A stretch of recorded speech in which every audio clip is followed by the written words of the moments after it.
UKLO 1 year masters. No IELTS required up to 5 years visa. High visa success rate. Jagan గారు మీరు చేసిన తప్పు చాలా తప్పుని తిరిగా నేను. అవును. కేసీఆర్ గారు రేపు రేవంత్ రెడ్డి గారి నాయకత్వంలో మా ప్రభుత్వం వస్తుంది, మేము అధికారంలోకి వస్తాం, కాంగ్రెస్ పార్టీ వస్తుంది అని చెప్పా. ఎదురు తిరిగి నేను ఇప్పుడు నిబద్ధత గల్లాడిని, నాకు నచ్చిందే చేస్తాను. నేను నిబద్ధత గల్లాడిని, నాకు నిబద్ధత ఉందన్న. అంతే, నాకు నిబద్ధత లేకుండా ఇవాళ నాగేంద్ర కుమార్ గారు పవర్లో ఉన్నాడు కాబట్టి నిన్నటి వరకు వాడు ఆ రోజు ఎదవండి. నేను చాలా చెప్పాను బాగుపడమని. ఏకచక్రాధిపత్యంతో చేశాడండి, ఒక సైకోలా ప్రవర్తించాడండి, ఒక అదే అండి ఇదే. మరి నిన్నటిదాకా ఏమైంది? అది నిన్నటిదాకా ఆయనతోనే తిరిగే కదా, నువ్వు నిన్నటిదాకా ఆయన్నే పొగిడేవు కదా, నిన్నటిదాకా ఆయన అన్నా నువ్వు తిరుగులేని శక్తి వర్ణ అన్నావు కదా. నిన్న అన్న అయ్యాడు, ఈడు సైకో అయ్యాడా? ఏనా నిన్న కేసీఆర్ అనేవాడు దేవుడు అయ్యాడు, కేటీఆర్ అద్భుతం, రామన్న అయ్యాడు, సారో అయ్యాడు, ఇవాళ విలన్స్ అయ్యారా? వన్ డేలో 24 గంటల్లో మారిపోద్దా? నీ క్యారెక్టర్ మారిపోద్దా? ఇదంతా దేనికోసం? నీ బతుకు కోసం, నీ డబ్బు కోసం, నీ జీవిత అస్తిత్వం కోసం. ఎన్ని రోజులు బతుతావు అన్నా నువ్వు? అద్భుతంగా ఎక్సర్సైజ్ చేసి యోగాలు చేస్తే 90 బతుతావు అంతే. ఒక 60 ఏళ్ళకి చచ్చిపోతే నీకు నష్టమేనా వచ్చిందా? నందమూరి తారక రామారావు గారిని మర్చిపోయారు. ఇలా రామారావు గారి కంటే గ్రేట్ పర్సన్ ఉన్నాడు ఎన్టీఆర్ కంటే. ఎవరు ఉంటారు? ఎన్టీఆర్ గారిని ఇప్పుడు వర్ధంతి రోజు, జయంతి రోజు దండేస్తున్నాం. రోజు మాట్లాడుకుంటున్నావా? ఏమి లేదు. ఇందిరాగాంధీ గారిని మాట్లాడుకుంటున్నావా? జవహర్లాల్, దేశానికి స్వాతంత్రం తీసుకొచ్చిన జవహర్లాల్ నెహ్రూ, మహాత్మా గాంధీ గారిని మాట్లాడుకుంటున్నావా? అంబేద్కర్ గారి గురించి రోజు మాట్లాడుకుంటున్నావా? ఏం లేదు. ఏప్రిల్ 14 అంబేద్కర్ గారి జయంతి అంటున్నాం. నేను అవసరం వచ్చినప్పుడు అంబేద్కర్ గారి పేరు వాడుకుంటున్నాం, ఆయన గౌరవించుకుంటున్నాం. జీవితంలో మనం బతికినంత కాలం, మనం ఉన్నంత కాలం మనకు నచ్చినట్టు మనం బతకాలనేది పాలసీ నాది. ఇప్పుడు మీరు చెప్పే పాలసీ పర్ఫెక్ట్. అది ఒక హ్యుమానిటేరియన్ ఆస్పెక్ట్ అండ్ జీవిత సత్యాలు అంటారే, అక్షర సత్యాలు, ఆణిముత్యాలు. మీరు ఇప్పటి వరకు టెంప్లెట్స్ అనమాట, ప్రతివాడు మా ఫాలో అవ్వాల్సినవి. కానీ ఇప్పుడు మీరు ఫర్ ఎగ్జాంపుల్ మీరు కాంగ్రెస్ పార్టీని బాగా బలపరిచి దానికోసం పవన్ కళ్యాణ్ గారి క్యాంపును కూడా, పవన్ కళ్యాణ్ గారి మీద ఈ రోజు ఆయన వదిలే, నేను I'm talking about the policy of the party, political party, ఆ ఏరియా గురించి మాట్లాడుతున్నాను. మీరు అక్కడికి వెళ్ళడానికి మొగ్గు చూపలేదు, ఆ ఇంట్రెస్ట్ చూపించలేదు. ఎందుకంటే బికాస్ బేసికల్ గా మీరు కాంగ్రెస్ పర్సన్. మనసు ఒకటను, సంసారం ఒక దగ్గర చేయలేం కదన్నా. ఎక్కడ చేస్తాను చెప్పు? నువ్వు ఎవరినో ఇష్టపడ్డావు, వేరే వాళ్ళతో సంసారం చేయమంటే ఎక్కడ చేసాను చెప్పు? చేయలేం కదా. దానిమ్మ బతకటం కంటే సావటం ఇష్టపడాలి. అట్లాంటి బతుకు కంటే ఇప్పుడు కొందరు మాట్లాడతారు, నేడుదాకా కేటీఆర్ అని ఇవాళ రేవంత్ అన్న దగ్గరికి వచ్చి అన్న అంటే వాళ్ళని చూసి అనుకుంటా నేను, అమ్మ వీళ్ళు ఇంత చీప్ నా కొడుకులా, ఇళ్ళు ఇంత ఎదవలా, ఇళ్ళు ఇంత అవసరం కోసం ఇంతనా? రేపొద్దున ఏదో ఒక రోజు పవర్ పోయిద్ది. 10 ఏళ్లకో 11 ఏళ్లకో ఏదో రోజు దిగిపోవడం ఖాయమే కదా. జ్యోతి బస్సే దిగిపోయాడు. ఎవడో వెస్ట్ బెంగాల్ జ్యోతి బస్. అట్లా ఆ రోజు ఇలా ఒరిజినాలిటీ బయటకు వస్తుంది. మేము చెప్పామండి, ఆ రోజు విన్నాడా అండి అంటారు నా కొడుకులు. మేము మాత్రం ఎప్పుడు కాంగ్రెస్ పార్టీని, రేవంత్ రెడ్డి గారిని లిస్ట్ పడతాను. నేను ఒక్క మాట అడుగుతాను, 100 అడుగన్నా. ఇప్పుడు మీరు మాట్లాడేటప్పుడు అసలు మిమ్మల్ని ఎవరు కాంట్రడిక్ట్ చేయలేని రేంజ్ లో మాట్లాడతారు, దానికి సహేతుకమైన విశ్లేషణ కూడా ఇస్తారు. మీరు పర్సనల్ గా బిట్వీన్ ది 4 వాల్స్ ఉన్నప్పుడు కూడా మీరు వాళ్ళతో అలాగే ఉంటారండి? అంతకంటే ఎక్కువ ఉంటా, అంతే ఇంతకంటే ఎక్కువ ఉంటా. By God. అవునా? నేను ఈ మధ్య బాగోదు, నాకు ఇష్టమైన ఒక మంత్రి దగ్గర కూర్చోనంటే, మీరు ఇట్లా చేస్తే మళ్ళీ ఇంకోసారి మనం అధికారంలోకి రామన్నా, మనం అధికారంలోకి రాం, మీరు అట్లా చేయమాకండి. ఇది కాంగ్రెస్ పార్టీలో కొన్ని కోట్ల మంది కార్యకర్తల ఆశ కాంగ్రెస్ పార్టీ అధికారంలోకి రావాలని. కసి 10 ఏళ్ళు ఇబ్బంది పడ్డారు, అందరూ వచ్చారు. మీరు ఇవాళ వేరే పార్టీ వేరే వాళ్ళకి పనిచేశారనుకోండి, రేపొద్దున మనకు వాళ్ళు ఓటేయరు. వాళ్ళు ఓటైపోతే మన కార్యకర్తే మన దేవుడు. ఈ లక్షల మంది కార్యకర్తలు అందరూ కలిసి ఆర్తనాదం అరిచి గోల చేసి ఓటేస్తే మీకు ఈ పవర్ వచ్చింది, ఈ పదవి వచ్చింది, ఈ కారు వచ్చింది, ఈ స్టేటస్ వచ్చింది, ఈ విలువ వచ్చింది. ఎందువల్ల వచ్చింది? కార్యకర్త వల్ల వచ్చింది. వాళ్ళని దూరం చేసుకున్నావా, మీరు కార్యకర్త అయిపోతారు. మీరు నాయకుడిగా కంటిన్యూ అవుదాం అనుకుంటే మీరు అందరితో అద్భుతంగా ఉండండి, మళ్ళీ కార్యకర్తగా అవుదాం అనుకుంటే మీ ఇష్టం వచ్చిన ప్రవర్తించండి అని చెప్పాను. మీరు బై గాడ్ డైరెక్ట్గా ఆ, చెప్తే నేనేం తప్పు చేశాను గణేష్ అని అన్నాడు పాపం ఆయన. ఉమ్, కాదన్న, ఎవరిని బాధ పెట్టబాకండి, మీరు బాధ పెట్టకూడదు, బాధ పెట్టే పరిస్థితి వస్తే కలవబాకండి అన్న. ఇక్కడ లక్షల మందిని సాటిస్ఫై చేయడం అనేది కష్టం అన్న. కష్టం, అది కష్టం, ఇది అది కష్టం. ప్రతి ఒక్కడు వచ్చి ప్రతి ఒక్కడు ఉంటాడు, ఒక చిన్న ఫోన్ ఉంటుంది, 100 మంది అడుగుతాడు. ఈ ఫోన్ ఉంది, 100 మంది అడుగుతారు, అవును. ఎవరికో ఒకటికి ఇవ్వాలి. అది 99 మంది బాధపడతారు. 99 మంది ఈ 100 వాడికి ఎందుకు ఇస్తున్నామని చెప్పి ఇవ్వాలి మనం. ఈ ఫోన్ను ఈయన బాగా వాడతాడు, ఈ ఫోన్ కోసం ఈయన 10 ఏళ్ళు ఇంత చేశాడు, ఆమె ఏం చేయలేదంటారు, మీకు ఇంకో అవకాశం వచ్చింది, దాన్ని ఇస్తా, మనందరం కలిసి ప్రయాణిద్దాం అని అందరినీ ఇంప్రెస్ చేసి వాళ్ళ సమేతంగా ఈ 100వ ఫోన్ అడిగిస్తే వాళ్ళు ఉత్సాహంగా ఉంటారు. ఈ ఫోన్ని ఈ 100 మంది కాకుండా 101 వాడు పక్కాడికి వచ్చి ఇస్తే, నిన్నటి దాకా వేరే వాడి దగ్గర లబ్ధి పొందినాడికి ఈ ఫోన్ ఇస్తే ఈ 100 మంది ఒకటయ్యి నేను రేపు ముడ్డి మీద అంటారు, రేపు తొక్కేస్తారు. తొక్కేయటం కదా ఇది, మరి అంతే కదా. ఈ 100 మందిలో ఒకటికి ఎస్, వాళ్ళు వెనకాతలుండి కష్టపడి నానా బాధలు పడి ప్రాణం పెట్టారు కదన్నా, ప్రాణం పెట్టారు. ఎంత అండి. కానీ కాదు, ఇప్పుడు మంత్రితో చెప్పారు, ముఖ్యమంత్రితో కూడా ఇలాగే మాట్లాడతారండి మీరు? ఏంటంటే అన్న ఇదన్నా అంటే సార్, ఇవాళ భారతదేశంలో ఎన్ని 29 రాష్ట్రాల 29గా? ఎస్, 29 రాష్ట్రాల్లో one of the best CM Revanth Reddy. ఎట్లా చెప్తున్నారు? ఎందుకు చెప్తున్నానన్నా, ఈ రేవంత్ అన్నకి ఈ రోజు కూడా మిడిల్ క్లాస్ మెంటాలిటీ. నేను ముఖ్యమంత్రిని, అహంభావం లేదు. ఆయన నిజం చెప్పండి అన్న, గత ముఖ్యమంత్రిని కలవాలంటే ఎన్ని రోజులు పట్టేదన్న ఎవరన్నా? అసలు 10 ఏళ్ళు ఎవరు మంత్రులే కలవలేదు కదా అని కథలుగా చెప్పేవారు. రేవంత్ అన్న కేక్ వాకి ఇవ్వాలి కూడా, ఎవరినైనా పేరు పెట్టి పలకరిస్తాడు. రేవంత్ రెడ్డి గారికి ఉన్న బ్యూటీ ఏంటంటే వాళ్ళ ఫ్యామిలీ మిస్సెస్ కానీ వాళ్ళ బ్రదర్స్ బయట అనుకుంటారు దోసుకు తింటున్నారు ఊరికే. ఇప్పుడు అందన ద్రాక్ష పండు పొలనా కదన్నా, న్యాయం చరిత్రే చెప్పారు కదన్నా, చరిత్రలోనే ఉంది కదా, అందన ద్రాక్ష పండు పొలనా, ఆడు మంచోడు కాదు. నువ్వు మంచిగా చెడు నీకు ఎట్లా తెలుసు అన్న? నువ్వు చెప్పు, న్యాయం చెప్పు, నువ్వు న్యాయం చెప్పు. ఏ బేస్ మీద నువ్వు చెప్తావు? ఎట్లా చెప్తావు? నువ్వు నా ఫోటో చూసి చెప్తావా? బండ్లా గణేష్ అన్నాడు నీకు పరిచయం లేదు, బండ్లా గణేష్ అన్నాడు నీకు తెలియదు, బండ్లా గణేష్ అన్నాడు ఎవడో గురించో ఎక్కడో విన్నావు. నాకు బండ్లా గణేష్ మీద మంచి అభిప్రాయం లేదండి. వాడికో, వాడి తాతకో, వాడి జేజమ్మకో, వాడి అమ్మకో, వాడి అక్కకో, వాడి భార్య పిల్లకో ఒక 10 పైసలు అన్యాయం చేసినట్టు కానీ, 10 పైసలు వాడికి నష్టం చేసినట్టు కానీ, ఒక చిన్న వాడి దగ్గర ఒక మంచినీళ్ళు తాగినట్టు కానీ నిరూపించు, వాడితో మాట్లాడినట్టు కానీ. నేను చెప్తున్నా ఉదాహరణ, మన ఊరికి తెలియకుండా పేపర్లో చూసి అభిప్రాయం చెప్పడం ఈజీ అన్న. పెట్టుబడి ఉంది. ఆయన నాగేంద్ర కుమార్ ఆడు పెద్ద ఎదవండి అంటారు, నీ గురించి నాకు తెలుసు, what are you, I know last 30 years. మాట్లాడటం ఏముందన్న? పెట్టుబడి దానికి డబ్బు పెట్టి కొనాలి కార్డు. నువ్వు పెద్ద బూత్ తిట్టాలంటే 1000 రూపాయలు పెట్టి కొనాలి, ఇంకా భయంకరమైన బూత్ తిట్టాలంటే 1,00,000 రూపాయలు పెట్టి టోకెన్ కొనాలి అని రూల్ పెట్టమను. ఎప్పుడు ఎవరిని తిట్టడు, ఒక టోకెన్ పెట్టమనన్నా, నీకు అర్థం కాలేదా?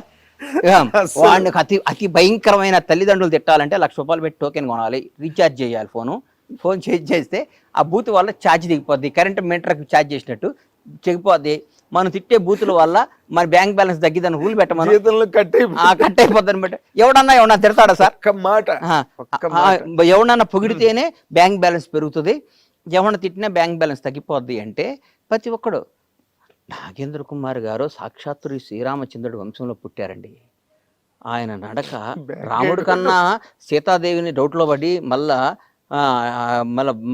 అరణ్యవాసం పంపించాడు సీతాదేవిని శంకించి. నాగేంద్ర కుమార్ అంతకంటే గొప్పవాడండి అంటారు. బ్యాంక్ బ్యాలెన్స్ పెరగటం కోసం ప్రపంచాన్ని శాసిస్తుంది డబ్బు అన్న. నాగేంద్ర గుర్తుపెట్టుకో, ఇవన్నీ ఊరికే టైం పాస్. నా కొడుకులు అందరూ పెట్టుబడి లేదు కాబట్టి. ఇందాక మాట మాత్రం సూపర్. నువ్వు చిన్న బూత్ తిట్టాలంటే 10,000, పెద్ద బూత్ తిట్టాలంటే 1,00,000 రూపాయలు, అందరినీ కలిపి తిట్టాలంటే 10 లక్షలు ఛార్జ్ అని పెడితే అసలు ఈ బూతులే మర్చిపోతారు. బూతులు మర్చిపోవడం కాదు అసలు, అంతా మనది ఒక అద్భుతమైన దేశం. స్వామి బాగున్నారా, మీరు ఎంత మంచివాళ్ళు అండి అని వెళ్ళి పక్కన చెక్ చేసుకుంటాడు, ఏం బ్యాలెన్స్ పెరిగిందా అని. అటు ఇన్నర్ వాయిస్ బయటకి ఎందుకు వస్తాడు? అమ్మ నా కొడుకులు వీళ్ళకి ఏందన్న జీవితం ఏం తెలుసు అన్న, ఒకరిని విమర్శించడం ఈజీ. చాలా ఈజీ. వాడు ఏందండి, వాడు ఏందండి, వాడు అచీవర్ అండి.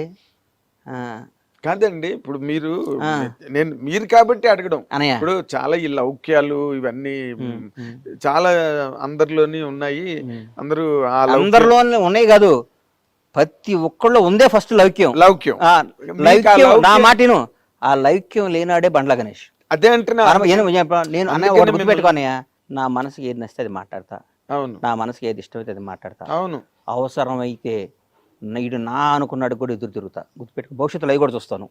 వీడు నా ప్రాణం అనుకున్నాడు కూడా గొడ్డలు ఇప్పేస్తా నాకు నచ్చకపోతే.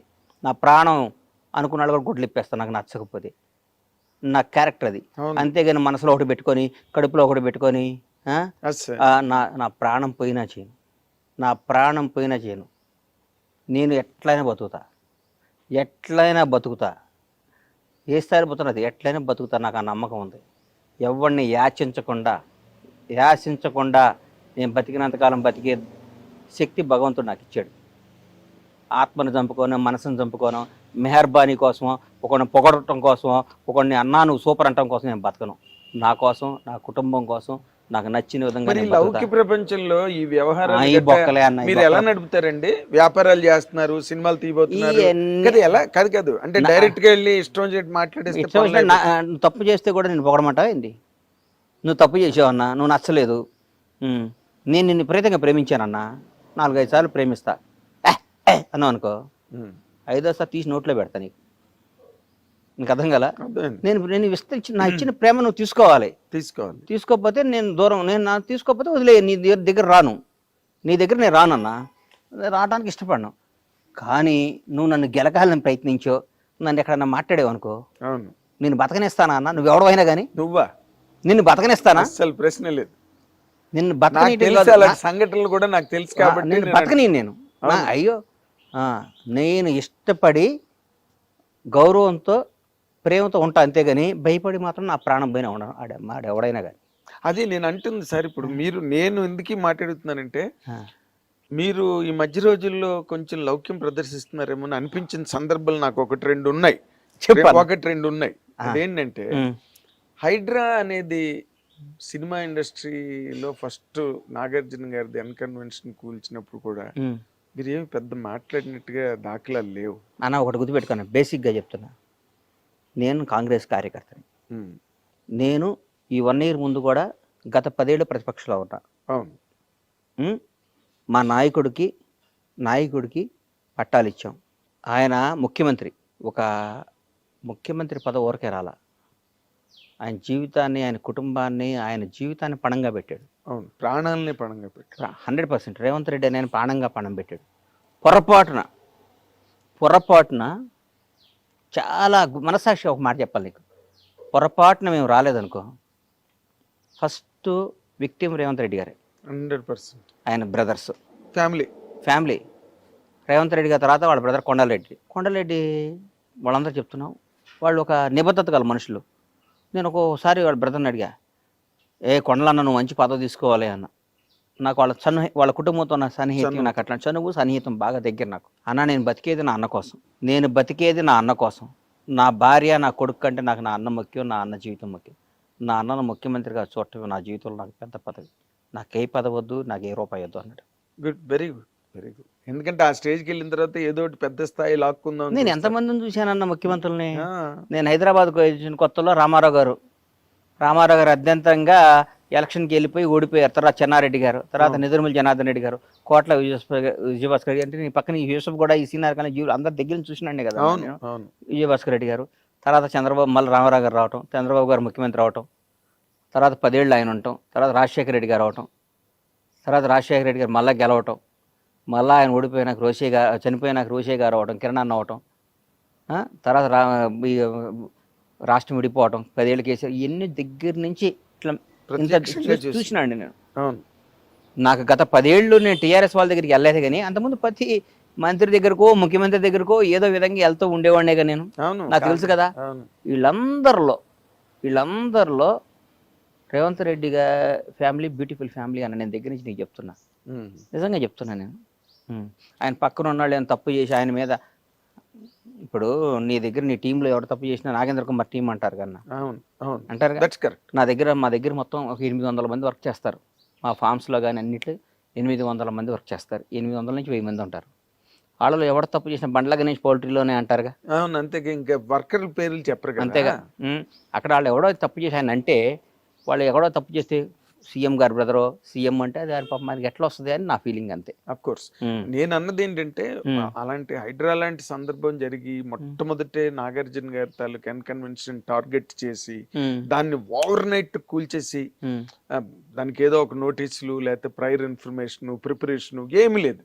అసలు అలాంటివి జరుగుతున్నప్పుడు హైడ్రా మీద కూడా చాలా వ్యతిరేకత వచ్చింది ఓవరాల్ గా. అంటే నేను చెప్పలేను, అంటే నేను ఒక సినిమా రంగానికి సంబంధించిన వాడిగా, అందుకే సినిమా వాళ్ళంటే ప్రాణం నాకు.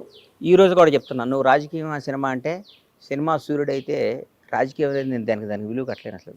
నాకు అంత సినిమా ఇండస్ట్రీ అంత గొప్పది. కళామతల్లి చాలా గ్రేట్ అన్న. సినిమా రంగం ఒకటి గొప్ప విషయం చెప్తాను మీకు, ప్రపంచంలో దేనికైనా రిజర్వేషన్ ఉందన్న. దేనికైనా, ఐఏఎస్లకి ఐపీఎస్లకి ఎనీథింగ్, ఎమ్మెల్యే అవడానికి ఎంపీ అవడానికి ఉంది. సినిమా రంగంలో రిజర్వేషన్ ఉందన్న, దాన్ని మించింది ఇంకేముందన్న. సినిమా రంగంలో రిజర్వేషన్, టాలెంటే రిజర్వేషన్ అంతే. టాలెంట్. తమిళనాడు ఏళ్తున్న విజయ్ ఒక క్రిస్టియన్ ఎస్సీ, అవును, టాలెంట్. ఎంతమంది రజనీకాంత్ క్రాచ్ చేసాడు ఇలా. అవును, మనం అంతకని ఎవరికి టాలెంట్ ఉందో, ఎవరికి దమ్ము ఉందో, ఎవరికి ఏముంది, ఏ రిజర్వేషన్ లేదు. పలానాయన కొడుకు ఆయన సినిమా చూడాలని లేదు. అవును, అసలు అలాగైతే ఎన్ని సినిమాలు ఆడాలి. అంతేకన్నా. RTC driver conductor Yash, driver కొడుకు యాష్ ఇవాళ కన్నడ సూపర్ స్టార్. అవును, కరెక్ట్. చిరంజీవి గారు నాన్న కానిస్టేబుల్, మెగాస్టార్. అవును, ఆయన ఎంతమంది ఒక తరాన్ని తీసుకొచ్చాడు, ఎంతో మందికి ఒక భరోసా కల్పించాడు కదన్నా. అరే ఎవడైనా, ఒక ఇస్త్రీ చేసుకునేవాడి పిల్లాడైనా, ఆర్టీసీ రిక్షా దొక్కేవాడి పిల్లాడైనా, ఒక చిన్న ఎంప్లాయ్ పిల్లాడైనా, ఒక చిన్న ఆర్టీసీ డ్రైవర్ పిల్లాడైనా, చిన్న కోడిగుడ్లు అమ్ముకునే కోళ్ళ రైతు పిల్లాడే, కోళ్ళ రైతు, ఒక 2000 కోళ్ళు ఉన్న కోళ్ళ రైతు కొడుకైనా సరే సినిమా రంగానికి వెళ్ళొచ్చు, పైకి రావచ్చు అంటానికి. ఎట్లొస్తాం రా మనం, మన రానివ్వరు రానే వాళ్ళకి. నాన్న చిరంజీవి వాళ్ళ నాన్న మేము కానిస్టేబుల్ అంట, నాన్న మెగాస్టార్ కాలేదా అని గొడవ పడే స్థాయికి తీసుకొచ్చి ప్రపంచానికి ధైర్యాన్ని తీసుకొచ్చి ప్రపంచానికి భరోసా ఇచ్చిన వ్యక్తి మెగాస్టార్. మనం అట్లాంటప్పుడు దాని సినిమా రంగం అనేది, చిరంజీవి గారు వచ్చాడు రాజకీయాల్లోకి, కేంద్ర మంత్రి పదవి చేశారు, అన్ని చేశారు. ఈ మనకి మన స్టైల్కి నచ్చదరా అన్నాడు. షర్ట్ తిప్పినంత ఈజీగా రాజకీయాన్ని పక్కన పడేసాడు. ఆయన ఒరిజినాలిటీ చేసుకున్నాడు, బ్రహ్మాండంగా యాక్ట్ చేసుకుంటున్నాడు. అవును, ఇంటర్వ్యూలో చెప్పారు కూడా, నాదైన ప్రపంచం నేను ఎన్నిసార్లు అనిపిస్తుందో. అమ్మ మనం 15 సంవత్సరం వచ్చాం, నాకు ఏజ్ ఆఫ్ 15 ఇయర్స్ నేను ఇండస్ట్రీకి వచ్చా కదన్నా. నేను 16 సంవత్సరం ప్రేమ ఖైదీ యాక్ట్ చేస్తుంటే జూనియర్ ఆర్టిస్ట్గా మేము అందరం ఇన్స్టిట్యూట్ నుంచి తీసుకొస్తే మీరు వచ్చేవాళ్ళు, మీరు ఆంధ్రజ్యోతిలో దీంట్లో రిపోర్టర్గా ఉండేవాళ్ళు. అప్పుడు చూసేవాడు నాగేంద్ర కుమార్ గారు. అప్పటి నుంచి మీరు అంటే దాదాపు 36 ఇయర్స్, అప్పటి 35 అప్పటి నుంచి చూస్తున్నా కదా. అందుకని సినిమా రంగంలో ఉన్న ఆనందం, సినిమా రంగంలో ఉన్న దీంట్లో ఉందన్న. 1,00,000 కోట్లు ఉండొచ్చు అన్న, అవతలాడికి 1,00,000 కోట్లు ఉండొచ్చు. సినిమా హీరో, సినిమా డైరెక్టర్ వస్తే వాడు లేచి నుంచోవాల్సిందే. సక్సెస్ఫుల్ మనిషి వస్తే, ఎవడన్నా ఆయన మొన్న ఈ మధ్య పెద్ద ఆయన బర్త్డే చేసుకున్నాడు, సినిమా హీరోలు నీ స్పెషల్ ఫ్లైట్లు వేసుకొని తీసుకెళ్ళి చేసుకున్నాడు. ఆయనకి ఎంతో డబ్బు ఉంది, ఎంతో మంచోడు. కానీ వీళ్ళందరూ ఆయనకి వాల్యూ ఎక్కడొచ్చింది? సినిమా రంగం. సినిమా వాడండి అంటారు, సినిమా వాడు లేకపోతే జీవితం గడవదు. అవును, ఆ చిన్న చూపు. ఇప్పుడు మీరు అది క్రాస్ చేయలేదా? బొక్కలేనా పిచ్చినా కొడుకులా వీళ్ళందరూ. వీళ్ళకి ఏం తెలుసా నా సినిమా అంటే, ఊరికే వాళ్ళకి నచ్చదు కదా. అది మన వాళ్ళలో ఉంటారు కదా, ఎవడండి ఊరు వదిలిపెట్టి వెళ్ళిపోయి డబ్బు సంపాదించాడు, నేను అందుకనే ఊళ్ళోంచి వెళ్ళకుండా మనకి పొలం, మన వ్యవసాయం, మన కథ అంటుంటాడు. మీ గురించి ఎవడినైనా మనిషి నైజం అది. వాడు అసంబద్ధుడాడు, వాడు అరుగు మీద కూర్చొని లింగి కట్టుకొని ఈనాడు పేపర్ చదివి ఒక సొట్ట కాల్చుకొని ఇంటికి వెళ్ళి అన్నం తిని పడుకొని వాడు అదే వాడి జీవితం. వాడు నువ్వు సాధించి హైదరాబాద్ వచ్చి ఒక 1000 కోట్లు సంపాదించి ఆ 1000 కోట్లు అందరికి దానం చేసి మళ్ళీ ఊరు పోయి అరుగు మీద కూర్చొని మాట్లాడు. అంటే కాదు, ఈ మధ్య రోజుల్లో మన సినిమా పరిశ్రమకి సంబంధించి ఇప్పుడు ఎవడ సినిమా వాడిని ఎవరు విమర్శించలేదన్న. నువ్వు ఒకప్పుడు చేసేవాళ్ళు అట్లా, ఇప్పుడు సినిమా అంటే ఎందుకంటలేదంటే సినిమా అనే దాని స్టామినా, సినిమా పవర్ వాళ్ళకి అర్థమైపోయింది. సినిమా రేంజ్ మారిపోయింది. సినిమా రంగంలో ఉండటం అనేది పూర్వజనం సుకృతం నాగేంద్ర అన్న. అది అవును, దానిలో డౌట్ లేదు. అనుమానం, ఆల్మోస్ట్ 40 ఏళ్ళుగా ప్రయాణం చేస్తున్నారు. పూర్వజనం సుకృతం అది. ఎవడన్నా సినిమా వాడు మీరు వాడికి 1,00,000 కోట్లు కాక మన దగ్గర 10 కోట్లు ఉన్నాయి. మణికొన్నకి కాళ్ళకి ఆడుంది, ఏం లేదు. వాడితో పైరు వీళ్ళు చేయాలి, బతిపాలు కావాలి, ఆడిని ప్యాంపరింగ్ చేయాలి, ఈయన ప్యాంపరింగ్ చేయాలి, సార్ అది చెప్పాలి, ఆడికి పార్టీలు ఇవ్వాలి, వీటికి ఇది చేయాలి, మాకు ఈ పని చేయాలండి, మాకు ఇది చేయమండి, మీకు ఇది ఇస్తామని 100 రకాలు మాట్లాడాలి. సినిమా రంగం మంచి కథ రాసుకొని ఒక అద్భుతమైన బ్లాక్ బస్టర్ కొట్టా అంటే వాడి హ్యాట్స్ ఆఫ్ వాడికి. కాదండి, ఇప్పుడు మీరు cinema, I know you're a true lover of cinema industry. మీకు రాజకీయాల్లోకి వెళ్తే మీకు చాలా చోట్ల మీరు చాలా వ్యవహారాలు సాధించి ఉండేవారు, కానీ ప్రత్యక్ష రాజకీయాల్లోకి మీరు ఎప్పుడు వెళ్ళలేదు. ఒక కాంగ్రెస్ సానుభూతిపరుడిగా మాత్రమే మీరు నిలబడ్డారు. నాకు రాజకీయం అంటే ఈ మధ్య భయం వేసేస్తుంది అన్న. ఎందుకంటే నా మెంటాలిటీకి బేసిక్గా మరీ 6-7 నెలలు ఇంకా భయం ఎక్కువైపోయింది. చీదీని అమ్మ రాజకీయం అనిపిస్తుంది ఒక్కోసారి. ఏం చేత ఎందుకోసం అంటే అన్నయ్య, కరెక్ట్గా కష్టపడ్డాడు గుర్తింపు ఉండదో. ఇక్కడ రాజకీయాన్ని డబ్బు డామినేట్ చేస్తుందన్న. ఒకప్పుడు విలువలతో ఎట్లా అబ్బా వాడు పనిచేశాడు. ఒకరోజు నా ప్రత్యక్ష సాక్షి, నేను ప్రత్యక్ష సాక్షిని భలే గుర్తొచ్చింది నాకు. బొత్స సత్యనారాయణ గారు పిసిసి ప్రెసిడెంట్, నంబర్ 7 మినిస్టర్స్ కోర్సులో కూర్చున్నాం. మహానుభావుడు సోమయాజులు గారిని గురుగారు చచ్చిపోయారు, రాజశేఖర రెడ్డి గారు ఫైనాన్షియల్ అడ్వైజర్. బొత్సన్న, నేను, సోమయాజులు గారు, వట్టి వసంత కుమారు ఎవరో అందరం కూర్చొని ఉన్నాం. కూర్చొని ఒక ఆయన ఉంటే ఒక రాజ్యసభ సీటు ఎవరికి ఇవ్వాలి అనుకుంటున్నాం. ఎవరికి ఇవ్వాలి అనుకుంటుంటే 4-5 పేర్లు వచ్చినాయి. పొద్దు వాడు ఆంధ్ర నుంచి ఆయనకి ఇచ్చాం, రాయలసీమ నుంచి ఆయనకి ఇచ్చాం, ఇక్కడ ఉన్నాను. ఎవరైనా ఈ తెలంగాణ ప్రాంతం నుంచి మంచి బీసీ వాడికి ఇవ్వాలంటే ఒక పెద్ద పేర్లు, ఆ డబ్బు ఉన్నాడు పేరు, ఈ డబ్బు ఉన్నాడు పేరు వచ్చింది. ప్రత్యక్ష సాక్షిని ఒక రాజకీయం గురించి చెప్తే కొద్దిసేపు పాపం ఆయన ఆలోచించి ఫోన్ చేసి గాంధీ భవన్కి ఫోన్ చేశాడు. రేబాల భాస్కరో ఎవరో ఒక ఆయన ఉన్నాడు, వరంగల్. ఆయన తర్వాత ఒక భాస్కర్ ఏదో సంథింగ్ పేరు ఒక ఆయన ఉంది. ఆయన గాంధీ భవన్లో చిన్న పని చేస్తుండేవాడు ఆఫీస్లో. మరి ఆయన అర్జెంటుగా నా అప్లికేషన్ నింపమని చెప్పన్నాడు. నేను పక్కన షాక్ అయ్యాను. ఆయనకి ఏంటన్నాయి అంటే 30 ఏళ్ళ నుంచి పార్టీ ఆఫీసులో నమ్ముకొని పనిచేస్తున్నాడు, ఆయనకి ఇవ్వకూడదా అని ఆయనకి రాజ్యసభ ఇచ్చాడండి. ఆయనకి రాజ్యసభ ఇచ్చాడు. ఆయన వరంగల్ ప్రాంతం, ఆయన పేరు మర్చిపోయి భాస్కరో ఏదో ఉందా ఆయన చెక్ చేసుకొని అది రాజకీయం. ఇప్పుడు 100 కోట్లు ఇస్తాడా, ఇటు 200 కోట్లు ఇస్తాడా, వీడికి ఫార్మా కంపెనీ ఉందా? మరి ఇప్పుడు ఉన్నది మీ కాంగ్రెస్ ఏనండి, ఇప్పుడు కాదు, ఇప్పుడు మా కాంగ్రెస్ పార్టీ గురించి, గత రాజకీయాల గురించి చెప్తున్నా. ప్రస్తుత మా పార్టీ గురించి అట్లా, వీడికి గ్రనైట్ ఫ్యాక్టరీ ఉందా, వీడికి ఫార్మా ఉందా, వీడు 800 కోట్లు ఇస్తాడు, ఈ డబ్బులకి ఇది అమ్ముదాం, అట్లా ఆలోచిస్తున్నారు. అట్లా ఆలోచించినప్పుడు కార్యకర్తకి ఎక్కడ న్యాయం జరిగింది? ఇక్కడ కార్యకర్త పార్టీ కోసం పిల్లని వదిలిపెట్టి అన్ని వ్యాపారాలు పెట్టుకొని జెండా మోసి జై కాంగ్రెస్, జై టీఆర్ఎస్, జై టీడీపీ, జై జనసేన అనే కార్యకర్తకి వాడు డబ్బు సంపాదించుకొని వాడు వ్యాపారం చేసి, వాడు వ్యవసాయం చేసి, వాడు వ్యాపారం చేస్తే వాడిని జెండా మోసి వాడు ఎవరు మోస్తారు? నువ్వు పిలుపునియంగాల దండాలు ఎవరు చేస్తారు? నువ్వు పిలుపునియంగాల బంధువులు ఎవరు చేస్తారో? నువ్వు పిలుపునియంగాల నీ మీటింగులకు వచ్చి జై ఎవరు కొడతారో? నీ జై కొట్టే అంటే వాడికి ఒక రోజు పోతుంది. వాడు సంవత్సరంలో ప్రతిపక్షంలో ఉన్నప్పుడు ఒక 50 రోజులు 60 రోజులు ఈ ధర్నాలు పనులు చేసి ఒక 50 రోజులు పండగలకు పోయి వాడు ఎక్కడ సంపాదిస్తాడు జీవితంలో? నిజమైన కార్యకర్త ఎక్కడ సంపాదిస్తాడు? చూడాలి కదా మనం.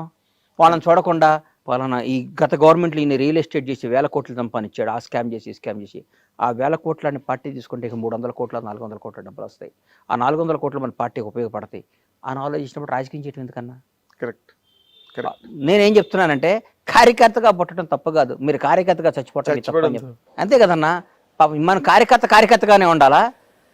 నువ్వు ఏ ఎండగా గొడుగు బట్టి కాదు ఏ ఎండగా గొడుగు బట్టి ఎవరి దగ్గర వీలైతే అంతమంది దోసుకొని ఇవాళ ఈ పార్టీలో ఉండి, రేపు ఇంకో పార్టీలో ఉండి, ఎల్లుండి ఇంకో పార్టీ వస్తే, నేను అంతకుముందు కాంగ్రెస్లో ఉండి తర్వాత టీఆర్ఎస్లోకి వచ్చి మళ్ళీ ఇవాళ కాంగ్రెస్లోకి వచ్చి రేపు మళ్ళీ ఇంకోసారి బీజేపీ వస్తే బీజేపీలోకి వెళ్ళిపోయి ఇంకోసారి ఇంకో పార్టీలోకి వెళ్ళిపోయేవాడిదే రాజ్యం.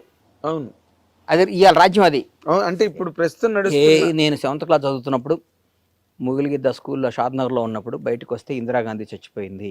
ఆ రోజు నా గుండెలో పడిపోయింది, అయ్యో పాపం అమ్మని చంపేశారా అని. అప్పటి నుంచి నేను కాంగ్రెసే, ఉండకపోని అధికారంలో రాకపోని కాంగ్రెస్ అంటే ఇష్టం అని నాలాంటి అడిగి రాజకీయం పనికిరాదని ఫీల్ అవుతున్నాను నేను. కానీ మీరు బాగానే వ్యవహారకర్త కూడా, లౌక్యం లేకపోవడం, కుండబద్దలు కొట్టినట్టు మాట్లాడి ఇవన్నీ ఉండటంతో పాటు మీరు మంచి వ్యవహారకర్త. అంటే ఒక వ్యూహాన్ని కరెక్ట్ గా ఇంప్లిమెంట్ చేయలేదు, అవన్నీ ఉపయోగం లేదన్నా. దాన్ని డామినేట్ చేస్తుంది డబ్బు. ఇవ్వాలి మీ దగ్గర డబ్బు లేదండి? డబ్బున్నా కానీ డబ్బు అంటే ఇట్లా 1000 కోట్లు నా దగ్గర లేవు, 1000 కోట్లు ఇప్పుడు రాజకీయం సీటు కొనాలంటే 200 కోట్లు కావాలి. రాజకీయం డబ్బుతో అయిపోయిందండి, ముడిపోయిపోయింది. ఇలా పెరిగిపోయింది రాజకీయం. ఇంతకుముందు రాజకీయాలు కాదు అది. ఓ చంద్రబాబు నాయుడు గారు, రాజశేఖర రెడ్డి గారు రాజకీయాలు కాదు. అదే మీరు ఇందాక చెప్పినట్టు కాంగ్రెస్ పార్టీ ఆఫీసులో 30 ఏళ్ళుగా పనిచేస్తున్న అతన్ని తీసుకెళ్లి రాజ్యసభ ఇచ్చారు. ఆ రాజకీయం లేదు ఇప్పుడు. ఆ రాజకీయం ఎక్కడ ఉంది ఇప్పుడు? నిజం చెప్పండి. ఇప్పుడు లేదు. ఏ పార్టీలో ఉంది? ఏ పార్టీలో లేదు, ఏ రాష్ట్రంలోనూ కూడా లేదు. అంటే వాళ్ళని మనం తప్పుగా అనకూడదు. పార్టీని నడపాలంటే అది అవసరం. ఎగ్జాక్ట్లీ. అంటే ఎలక్షన్ అన్నది నేను కార్యకర్తలందరికీ చేతులు ఎత్తి మీ ద్వారా మళ్ళీ ఇంటర్వ్యూలు పద్దాలు ఇవ్వడం ఇష్టం లేదు చెప్తున్నా. కార్యకర్త వాడిచ్చే 500 కోసం, 1000 కోసం, దానికోసం కాదు, పార్టీ కోసం పనిచేసిన కార్యకర్తలు అందరూ నాయకులు అవ్వాలి. నాయకులందరికీ పదవరాలను కోరుకునే బలమైన కార్యకర్త నేను. చాలా గ్రేట్, చాలా గ్రేట్. అంతే కదా పాపం. ఇలాంటి ఆలోచనలు ఎవరికి ఉంటాయి?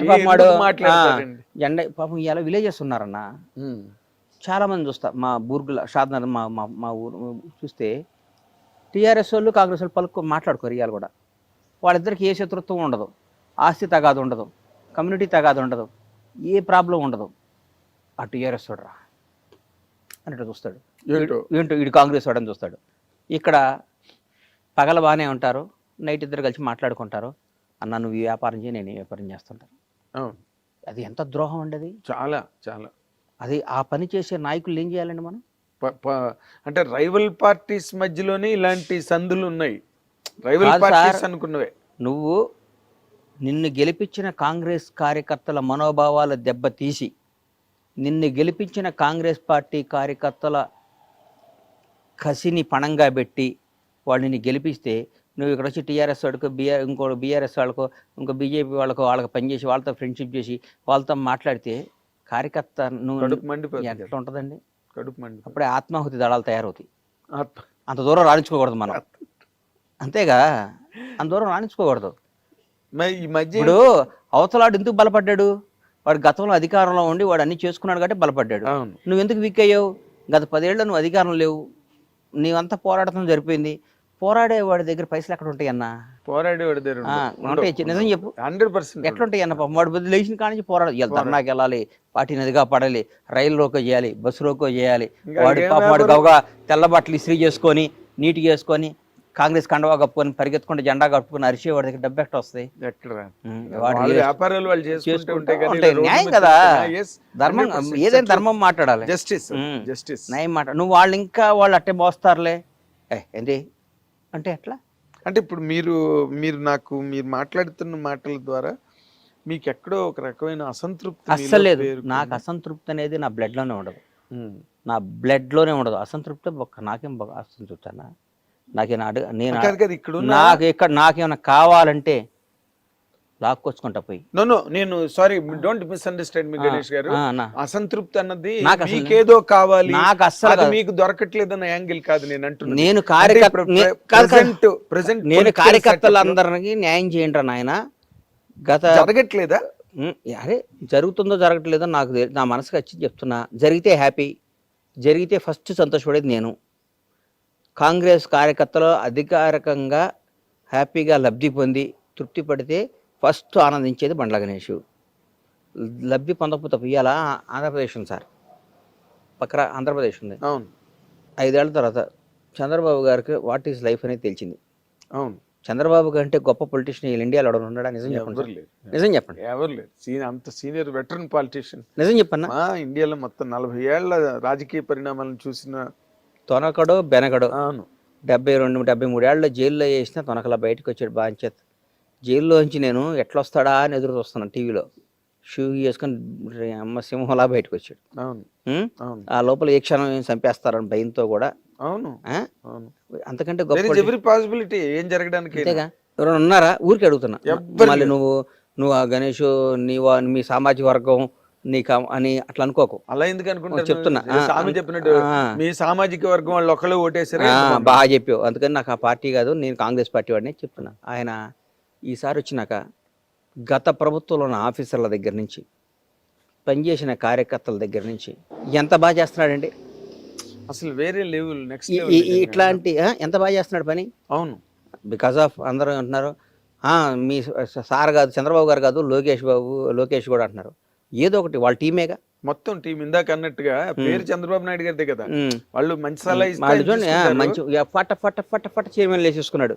ఫట ఫట ఫట ఫట మన ఆఫీసులు అందరూ మర్చిచాడు. అవును. ఫట ఫట ఫట గత ప్రభుత్వం చేసిన తప్పులందరినీ ఎత్తి చూపే వాళ్ళందరినీ విక్టిమ్ చేసి పారేశాడు అక్కడ. తిరుపతి అన్నది ఒక్కసారి విక్టిమ్ మారిపోయింది. చేశాడు. అవును, విక్టిమ్ చేశారు. ఆ, విక్టిమైజ్ అంటే చేశారు. వణుకు అనేది ఏంటో చూపించాడు వాళ్ళకి. బాబు మనం ధర్మంతోనే నడవాలి, మన ఆఫీసులో మన పని మనం చేయాలి, తప్పు చేయకూడదు, ఒకటి చెప్తే వినకూడదు అని చేశాడు. మేము అక్కడ ఎక్కడ చేస్తున్నాం, మేము చేస్తున్నాం ఇక్కడ లేదు. గత ప్రభుత్వం చేసిన వాళ్ళ ఆఫీసుల దగ్గర పని చేస్తున్నాగా. అన్న నువ్వు మా దగ్గర అకౌంటెంట్ శ్రీనివాస్ గారు ఉండేవాడు. ఉమ్. మా అకౌంటెంట్ శ్రీనివాస్ గారు ఒక 1 year దాదాపు 13 ఏళ్ళు పనిచేశాడు నా దగ్గర. నిన్న ప్రొడక్షన్ లేదు కదా శ్రీనివాస్ గారు, ఇక్కడ జాబ్ చేసుకోండి, మన సినిమా చేయట్లేదు కదా పాపం, ఆయన చాలా మంచోడు, బాగా చదువుకున్నాడు, చేస్తే వేరే కంపెనీలో జాయిన్ అయ్యాడు. పేరెందుకులే, జాయిన్ అయితే ఇప్పుడు కూడా ఈ రోజుకి కూడా నేను ఆయన పాపం జీతం వేయను, ఆయనతో ఏం చేయను, ఫోన్ చేసి సార్ ఇమ్మీడియట్గా ఫ్లైట్ టికెట్లు బుక్ చేయండి అని చెప్తా, సార్ కొంచెం మన ఇన్కమ్ ట్యాక్స్ ఆ పని చూడండి అని చెప్తా. శ్రీనివాస్ గారు పలానప్పుడు మన పలానాది ఉంది కదా, అదేమైందో చెక్ చేయండి అని చెప్తా. అన్ని పనులు చేస్తాడు. ఎందుకు చేస్తాడు?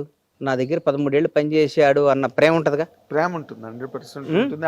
ఆ టైంలో మీరు చూపించిన ఆదరణ కూడా ఉంటుంది కదా. కారణం అవుతుంది. ఇప్పుడు కూడా సేమ్ అంతేగా ఆఫీసర్లు ఉన్నారు.